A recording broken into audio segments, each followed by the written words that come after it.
Hello fellow stackers, 365 here, welcome back to my channel. So before we go into today's video, I want to say thank you very much to everyone that's subscribed to my channel. We have just hit 2,546 subscribers. So we seem to be growing at around 100 subscribers every single day, which is absolutely insane. So I want to say thank you to everyone that's recently joined the channel. I also want to say thank you very much to those of you that have been subscribed from the beginning and have stuck around. I appreciate all the support, all the comments, all the likes, all the sharing and everything like that that you're doing to help me grow this channel. It's really, really overwhelming, and I want to say thank you very much. I haven't had a chance to reply to everyone's comments. I am allocating around about an hour a day to go through people's comments and try and catch up, but it is proving quite difficult to catch up. But I will get there, I will catch up, and I will respond to every single comment that I've received. So just bear with me. But yeah, thank you very much to everyone that subscribed and all the support. It's really, really overwhelming. So in today's video, I wanted to discuss an alternative way of getting hold of cash if your banks aren't letting you get hold of it. Now, for those of you that have seen my previous videos where I was trying to go into banks and I was trying to get hold of my own money, and they were basically telling me I couldn't get hold of it. I had to use an ATM machine. I wasn't allowed £500 over the counter. I wasn't allowed £2,500 over the counter. I definitely wasn't allowed £5,000 over the counter. So it was a real eye-opening experiment, and it's made me kind of look into alternative ways of getting hold of cash if I needed cash in a hurry. Now, a lot of people say you should have cash reserves on you, not in the bank. You should hold, say, maybe 5 or 6 months worth of expenses in cash as an emergency. Now, I've never been a fan of that. And as I've said before, this is not financial advice because I'm not a financial advisor. It's just what works best for me. But I've never been a massive fan of holding on to cash in case of an emergency, simply because the inflation rate is so high at the moment. So if I had a large amount of cash in my house, and I didn't have any emergencies or anything I needed it for, just by holding on to that cash for 1 year, it's lost around about 10 or 11% due to inflation here in the UK. That's currently our inflation rate. I think in the US, the inflation rate's around about 8 or 9%, I believe. So just by holding on to fiat currency, it's basically gradually losing its spending power. So I've never been a big fan of having cash as a kind of backup fund. Now, my backup fund is in premium bonds. So again, that's fairly liquid. It takes around 3 to 5 days for it to be converted from premium bonds into my bank. But then the next stage is trying to get it out from the bank. And like I said, that's proved very, very difficult in my last few videos. So I've been looking into alternative ways. Now, someone suggested in one of my videos that you could go to a pawnbroker.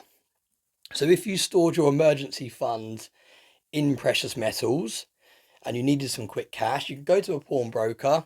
You could give them your precious metals. They could give you some quick cash because they have cash on hand. That's how a pawnbroker works. People go in there because they need cash quickly and they don't have time to sell goods or anything like that. So you go to a pawnbroker, you give them the goods as collateral, and they give you the money. So someone suggested that in one of my comments, and they said also it would be very incentivized for you to pay it back quickly, because when you finish paying it back, unlike a loan where you just pay the loan back to a bank, or a credit card where you just pay it back, if you put your precious metals with a pawnbroker, there's more of an incentive for you to pay it back, because at the end of paying it back, you actually get your hands back on your precious metals. So I really, really like that idea and that concept. And I actually made a video about it a couple of days ago explaining my thoughts on it. Now, it's not something I've ever had to do because I've luckily been in a situation where I haven't had to get cash in a hurry.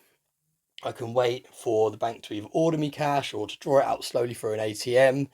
And like I said, when I did need money in a hurry a few years ago, that was before everything that was going on now was going on, and it was just a case of walking into your bank with a couple of forms of ID and you could draw out whatever you wanted from the bank.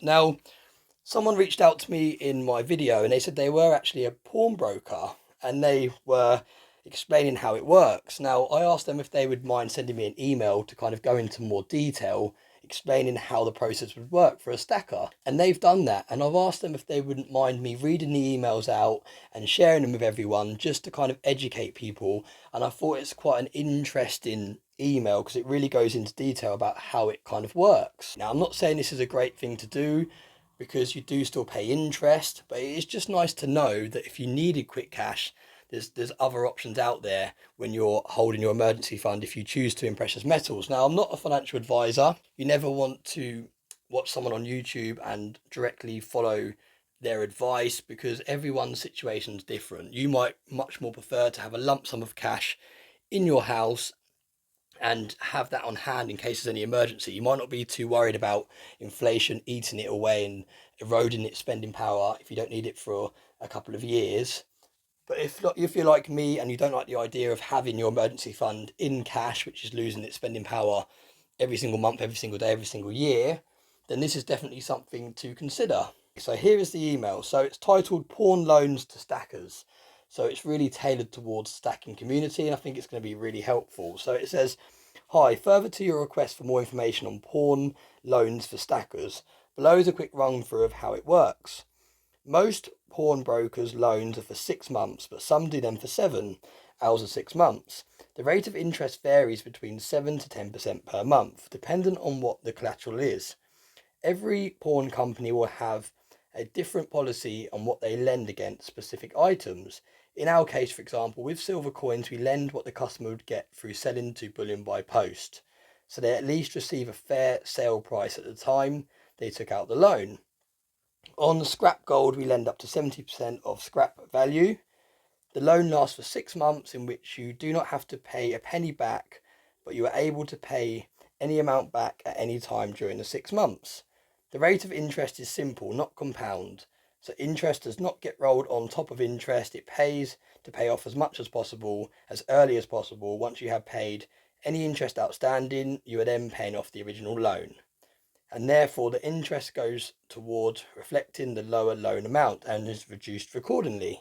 Pawnbroking should only be used for short-term loans where you know you can pay back the amount owed quickly as they're expensive. Unfortunately, we cannot just create currency out of nothing like the banks. For example, if you were just waiting for an invoice to be paid but needed cash now, we have lent to small businesses in the past where they were awaiting payments but had to meet payroll. With regards to the idea of keeping your cash fund in metals and then taking a pawn loan if needed, this would work in most cases, but not in a SHTF situation where the bank/ATMs are closed. We are able to take smaller and smaller amounts out of the bank, even though we are a cash business, currently 2,500 daily. If the banks are closed, I assume that we as a business are going to be in the same situation regarding cash withdrawals as individuals. If my assumption is correct, then we will quickly have a run on our cash balance because a great number of people will want to cash quickly whilst being unable to get physical cash out going forward. It is just my opinion, but I have studied countries and currencies collapse over the years. It still pays in the beginning to have a 3 to 6 months physical cash on hand. Hope this helps. And you can see it says Dave Howard, and you can see that's his information there, and there's also a telephone number at the bottom there. Now I replied saying, hello Dave, really interesting information there as it's not something I've done before. So for a short-term loan, it sounds like something that could be worth looking into as the interest you currently offer is still better than most credit cards/loans banks offer. If someone had a bad credit rating, would the interest rate be higher or would it be the same for everyone? As that's something to take into consideration if you have bad credit rating, as it could work out better to come to you instead of the bank as their interest is largely based on credit scores. Also, it's very interesting that even though you are a business customer, you are limited to 2,500 daily withdrawals. Would you mind me reading out this email on a video, as I think it would be very educational for my viewers? If you want, I can leave your contact details in the video in case people want to contact you. Now, it's very, very interesting that him as a business customer to a bank is still limited to drawing out £2,500. Now, it's no wonder that me as an individual, not as a business bank account, wasn't able to even get £2,500 out, because if that's a limit for an upper end limit for a business account, then I've got no chance as an individual trying to draw that sort of money out. So it kind of makes sense now why it was a lot harder than I thought it would be when I went to the bank to try and draw my money out. Now, he replied saying, poor credit ratings do not affect people taking out a pawnbroking loan as they're using collateral against it. They do not pay a higher rate of interest. That said, I see way too many people just continuing with the bad financial decisions that get them a poor rating in the first place. I just wish financial education lessons were given in school starting as early as possible. Now, that's a very, very good point. It's something that I've always said that should be taught in schools. No one is taught how to handle cash in the schools. No one's taught how to use credit cards. No one's taught how to use loans or get mortgages. And it is definitely a huge flaw in the system. Now, as I've said in previous videos, the system doesn't want people to be good with money because it doesn't benefit them. If everyone was really, really good with money and saving and investing, then it wouldn't keep the economy going. So the government and the officials and all the rest of it, they don't want people being good with their money. So that's my opinion why they don't educate people in school. He goes on to say, with regards to our daily maximum withdrawal limit, yes, it's been reducing steadily. They're just doing everything they can to force people and businesses to transact digitally. If I queued up to see one of the remaining cash tellers in the bank, I may be able to take out more, but it is dependent on whether the cash is actually there on any given day, so I do not rely on it. I don't mind you reading this email out. I hope this may help people, even if only to decide a pawnbroker loan is not for them. And yes, it is okay to give my details out. If anyone has any questions, just tell them to let me know you heard about us through your YouTube channel. So that's really, really nice of Dave. He's saying that if you would like to reach out, you can mention this channel and he's happy to give you some advice and possibly help you with a pawnbroker's loan if you'd like one. So thank you very much, Dave, for the detailed information. It's really, really interesting. I think it's going to be really interesting for the viewers, especially people that are considering putting their emergency fund into this stuff. It's definitely a different option and a way of getting cash out quicker than queuing up into a bank only to be told you can't get it. So there's Dave's contact details on the bottom there. That's his telephone number. He has got a website, but it's currently under construction. So yeah, first of all, I want to say thank you very much, Dave, for the detailed information. I think this is going to be really, really helpful in helping people make decisions when they're stacking if they should put their emergency fund into precious metals. Now, we've always been told to keep cash in the bank in case of an emergency. That's what we've always been advised to do. They've always say, all the books say it, anyone that kind of knows about money and investments always say, don't fully invest all your money, keep some on hand in case of emergencies. But it just seems like you can't rely on getting your money out of the bank if there is an emergency and you need it quick. So that gives, in my opinion, it gives you two options. It gives you the option of drawing the cash out from the bank over a period of time from an ATM machine and then storing it in your property. Or it gives you the option, the new option, of putting your emergency fund into precious metals.